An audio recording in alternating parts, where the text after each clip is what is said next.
Welcome back. Wow. I don't know what else to say other than wow.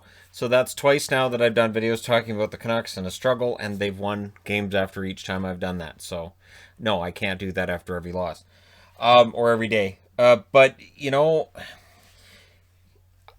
I look at this game and I say, all right, so were the Canucks this good, or were the Senators that bad? And the answer is yes. This was a game that, while the shots show things are kind of even, they really weren't. In every possible way, the Canucks won this tonight, and it was important they get a win like this. This is a team that came in with low confidence, a lot of things not working. I know people are still going to be worried about the 649 line, which is your Besser, Pedersen, and Miller line. I think they'll be fine. I know JT Miller was frustrated tonight. He had a very loud F bomb that was clearly heard over the air, and I understood it. He may have had a bit of a rough night himself, but look at that score. So Stutzla was in tonight. It was Murray versus Demko, and I thought, okay, so that's another chance for Demko to try to get his first win this year. Senators had the early jump. You wouldn't know it from looking at the score. Penalty to Pearson. The Senators get a power play. Their power play tonight was not good. Their power play tonight was a problem. And so for the Senators, they get one shot on the power play, and this is starting to feel like last year's Senators. It's starting to look that way. Murray stopped Schmidt. He also stopped a good chance for Pedersen. Pedersen is getting chances. So keep that in mind when you're looking at Pedersen in your score sheet and you're going, oh no, he is still getting chances. It will happen. Shots were 4-3 for the Senators at 8 minutes, but at 9:31, it's Brandon Sutter from Edler. So, again, referring to the video this morning, yeah, so it turns out he does have top six upside after all. Edler then blocked a Batherson shot. I thought Edler had a really good game tonight. Pearson had a shot that went off of Murray's glove, bounced into the corner, but it's Mott with a goal from Beagle at 14:08. It makes a huge difference for the Canucks when their depth scorers are getting on the board. It's something that really made a difference in the series against St. Louis last year. It's something that has been shown to make a huge difference for Vancouver, that if those guys can get on the board and make the other team start worrying about them, you can really attack. Shabbat turnover led to that goal. Shabbat had most of the Senators had rough games tonight. I'm not going to say anything bad about Shabbat here. Senators pressed after the goal. Ulevy then cleared it. And I put Ulevy's name on the board because I thought tonight was the best night Ulevy's had as a Canuck. He played well. And, if you're betting, you're probably doing fist pumps after tonight because Ulevy looked good. Demko looked fantastic throughout the whole game. This is the best game he's had since the playoffs. Then there's a crossbar for Tierney. So Ottawa was getting their chances, just couldn't get that break. Tkachuk had a wraparound that was denied. The Senators did press late. Connor Brown then had a break that was stopped. Might have been the best save of the game by Demko in this one. But bad defensive coverage by the Canucks. It does show up tonight. It's the same things we've seen throughout this early season, where they're allowing these odd man rushes. There's too many 2-on-1s. There's too many 3-on-2s. Too many breaks. But Ottawa's a team that's struggling as well. They came into today with one win in their first 5. They're struggling, and the Canucks took advantage. Second period, 2-on-1 for the Sens early. Nick Paul shoots it wide. The Canucks pressure. Wolanin takes a penalty. Some careless penalties tonight, and yet the Canucks didn't get that many opportunities. Murray denied Pedersen. So again, Pedersen with a couple of really good opportunities, and when Murray played his best, it was against Elias Pettersson. Anisimov then had a chance that was off the side of the net. The Senators pressed it around 8 minutes, and that pressure caused Roussel to take a penalty. It's a better power play for the Senators. Does not get on the board, but who got on the board? Austin Watson from Shabbat and Riley at 11:58. And it was a Myers turnover that led to that. And again, it looked like the Canucks defense was melting down at this stage of the game. So it's 2-1, and I'm kind of having that concern, like this looks sort of like the Montreal game, but Ottawa's not Montreal. Pearson scores from Höglander at 12:28. It's a fast break. But more than the fast break by Pearson, what an amazing pass by Höglander. Diving and sweeping it over to him. The kid now has, I think, 4 points on the season.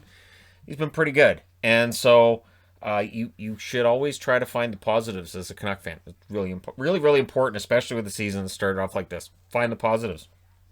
The Senators 3-on-2, they end up getting a power play. It's a Miller penalty. Again, Miller had a rough night. Demko denied Norris, and then it's a shorthanded marker. So for Sutter, he gets the shorthanded goal. Absolutely fantastic shot right under the bar. Roussel with the assist at 17:44, and it was a Wolanin turnover.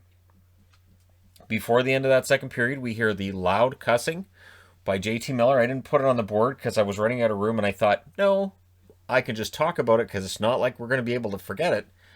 But Miller was having a rough night. When he took that penalty, for instance, he smashed his stick on the net and broke it. So, a bit of a rough night, but it's 4-1 Canucks after 2. So, third period, Miller takes a penalty at 29 seconds. Probably swore again after that, more than likely under his breath. Senators' fourth power play, they end up 0 for 4. Their power play just kept going backwards. Not generating enough opportunities. Canucks were blocking them out. Really good penalty kill by the Canucks, I should say. But again, for the Senators, it's starting to look familiar. Not getting the goals, getting blown out, power play's not working, goaltending looks meh. This is a problem.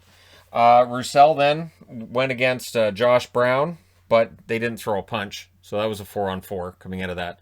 So they lock up and it looked like they were going to throw punches, and then they didn't. Murray stopped a Pearson shot, and he stopped Besser as well, but he can't stop them all.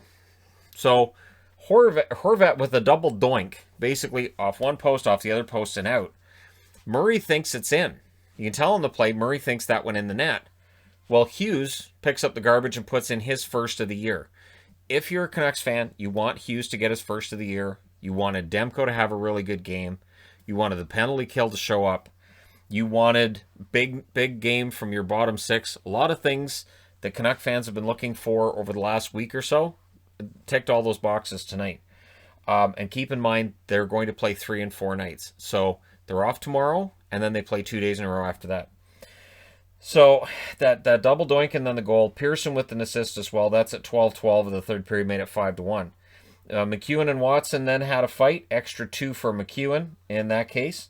And that's power play number 5. So McEwen was getting a penalty, and then he had tripped Watson. Watson gets up and decides he wants to have a fight, because that's what Watson did in the third period, was look for fights. And McEwen said, sure. There was a shorthanded 2-on-1, and that was by Beagle that had the puck. And Beagle draws a slash from Shabbat, so we get 4-on-4 for 1 minute and 35 seconds. And then at 15:50, it finally happens. Ole Ulevi, who was in the draft lottery years and years ago, and we've heard about what a bust he's been, he gets a goal from Pearson and Horvat at 15:50. It's one game. It's one game, but there's a lot to build on for Ulevi. Really good defensive play is what I really noticed tonight. Some smart play with the puck, and that was a really good shot that just flat out beat Murray. So, again, it's Ottawa. And I know that sounds like an insult, but I don't mean it as an insult. I mean, of the teams in Canada, Ottawa's the one that Vancouver should be able to beat. They made that happen tonight. It's really important you make those points happen, and you don't give Ottawa any daylight. We'll see how it goes in games 2 and 3 between them. And then at 19:06, Brandon Sutter, making it look easy, gets his first hat trick in his career. I think this was game number 735 in his career is what they said. Yeah, Sutter, first ever hat trick. I think I saw a game where he had 2 goals. I want to say I went and saw a game live where he had 2 goals. Not 100% sure on that, but we'll see if he can do it again at some point. That's his 4th of the year. He had a goal coming into tonight. He gets 3. And then Watson and Roussel had a fight. So Austin Watson gets a bunch of penalty minutes. Roussel is close to 1,000 penalty minutes in his career. Not there yet. And the Canucks win this one 7-1. They may not have won a fight, but they won where it counts, right? So the shots in this one were close, but I don't think they really showed that the Canucks had control of this game when they needed to. They outshot them 12-10 in the first. Ottawa outshoots them 14-9 in the second. In the third, it's a 14-12 shot advantage for Vancouver. Final shots 36-35 in favor of Ottawa. Power plays, Ottawa goes 0 for 5. Definitely problematic. Vancouver goes 1 for 3. They get their power play working and their penalty kill working. Special teams were killing the Canucks coming into tonight. Murray saves 28 out of 35. He did not have his best game. I expect Höglander. Yeah, we're going to trade Höglander and make him a goaltender. I expect Högberg to be in net for Ottawa, so then in the next game, I can mix up Höglander and Högberg at least 2 or 3 times when I'm doing the review. And Demko saved 35 out of 36. Easily the best game that any Canuck goaltender's had so far this year, and I think he's earned the next start. This is the kind of start Canuck fans wanted. This is what they wanted to see from Demko. And what was nice was when Sutter got the hat trick, sitting on the bench, Holtby took the hat off his head, threw it on the ice for the hat. So I really do think when a hat trick happens for the home team, you have to have somebody to throw the hat on the ice. We saw Gritty do that early in the season for the Flyers, and now tonight you have the backup goalie doing it for the Canucks. It's just nice to see. It's nice to see. It's one hat on the ice, and I think it's kind of fun. And you could tell that his teammates were happy for him. This was a very happy Canucks team at the end of this game. I will say, did they run up the score? Yes. Did they need this blowout? Absolutely. And on the Ottawa front, are they going to be mad coming to this game? Well, yeah, Austin Watson's probably looking for random bouncers and ushers to throw punches at on his way to the building. He was angry by the end of this game, and he can channel that into the next game. Keep in mind, he's the only Senator that got on the board tonight. So, he can put it in the net. We'll see whether or not he channels that anger into the next game and into maybe getting Ottawa the lead out of the gate. But for tonight, Canucks come out with the win. Let me know your thoughts in the comment section below as always. Don't forget to hit like and subscribe if you're browsing your way through. You just happened upon this video.